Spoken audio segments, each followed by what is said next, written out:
As a country, we're all fed up with crisis after crisis caused by giant corporations lining their pockets while the rest of America struggles to make ends meet.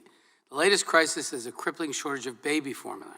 Over 40% of the most popular baby formula products are out of stock. Parents of infants with allergies are desperate to find the specialty formulas that their children need to survive. When parents can find formulas in stores, the price is up almost 20% over what it was a year ago. This is completely unacceptable. And we know why it's happening. Just 2 companies control 80% of baby formula production in the United States. When something goes wrong with one of them, the entire country feels the consequences. We're seeing this today. The largest U.S. formula producer, Abbott, shut down one of its plants in February due to bacterial contamination. Because of the loss of one plant of one company, formula shelves are empty. We do not have the diversity of other smaller companies capable of picking up the slack. Our supply chain is not resilient or nimble enough. We understand how a grave problem this is. The baby formula shortage is a case study of the market concentration problems plaguing the U.S. economy. When we allow corporations to concentrate their control, we allow them to concentrate all production capacity, and that concentrates a risk. It's a system designed to maximize short-term profits at the expense of safety and resiliency, and we're now suffering because of it. But while hardworking Americans are feeling the pinch, big corporations are not. Gas prices provide the perfect example. They have hit record highs, over $4 a gallon in nearly every state.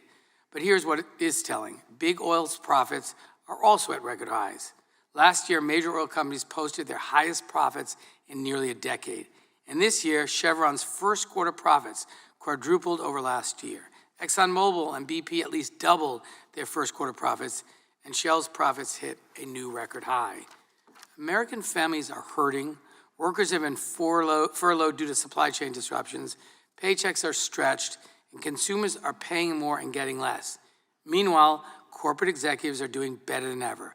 According to the Wall Street Journal, the total compensation for most executives rose by 12%, while the median pay for CEOs of the biggest U.S. companies reached $15 million last year, a record for the 6th consecutive year. Certainly, part of what has caused high consumer prices includes crises that are largely beyond our control, such as the COVID-19 pandemic and Putin's war in Ukraine. But these events also laid bare the deeper and more systemic diseases that have been plaguing our country for decades now. American economic leadership has been undermined by years of consolidation, underinvestment, and focus on short-term profits at the expense of everything else.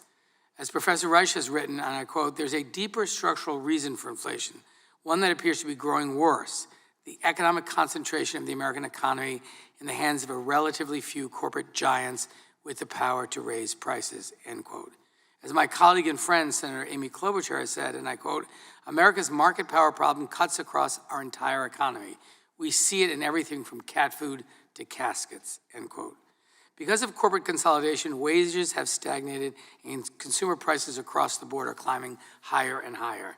All the while, corporations are reporting windfall profit margins in one sector after another. They're taking advantage of the current crises to raise prices even higher. As the Economic Policy Institute recently reported, since the onset of the pandemic, nearly 54% of the spike in the cost of goods and services is attributable to higher profit margins by corporations. Over the past several decades, the largest corporations have chronically underinvested in research and development and their workforce. In fact, instead of investing in more resilient supply chains, innovation, new facilities, or workers, the firms in the S&P 500 spent 91% of their income on share buybacks or dividends between 2009 and 2018. Meanwhile, they have shipped jobs and manufacturing overseas and become strategic partners with America's adversaries. While this system is working great for wealthy CEOs in Wall Street, it's a disaster for working Americans who are struggling with high prices, empty shelves, and few competitive alternatives in the marketplace. And it's unsustainable in the long term because it threatens our economic prosperity and our national security. Americans are angry. They're fed up with CEOs boasting that record profits are being fueled by the pain being inflicted on working families. Americans are overwhelmingly demanding that Congress end the corporate greed and runaway consolidation that are at the heart of this crisis.